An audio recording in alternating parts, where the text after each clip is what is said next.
Hi നമസ്കാരം.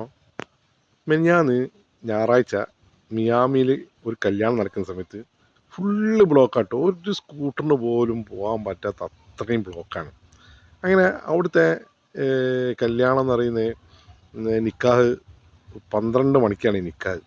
അങ്ങനെ 12 മണിക്ക് ഇവർ ടീം വരേണ്ടത് പിയാപ്പിളി ആളും വരേണ്ടത് നടുവണ്ണൂരിൽ നിന്നാണ്.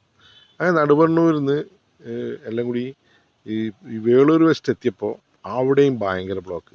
അപ്പോൾ പിയാപ്പിള ആൾക്കും മിയാമിയിലേക്ക് എത്താൻ ഒരു കണക്കിനും 12 മണിക്ക് എത്തൂല. അങ്ങനെ അവിടെ ബ്ലോക്ക് കുടുങ്ങിയിട്ട് ആണ്ണി മറിഞ്ഞ് അങ്ങോട്ടും ഇല്ല, മുന്നോട്ടും ഇല്ല, വയ്യോട്ടും ഇല്ല എന്നുള്ള സ്ഥിതിയിലാണ്.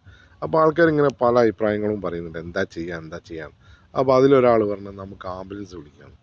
അങ്ങനെ ആംബുലൻസ് വിളിച്ച് അതിൽ കയറ്റിയിട്ട് മിയാമിയിലേക്ക് കൊണ്ടുവന്നു.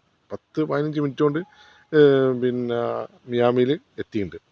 അപ്പോൾ ഞാനിങ്ങനെ ആലോചിക്കുകയാണേ, ഈ കല്യാണവും ഒരു അത്യാഹിതല്ലേ? എന്താ നിങ്ങളെ അഭിപ്രായം കമൻറ്റ് ചെയ്യണേ.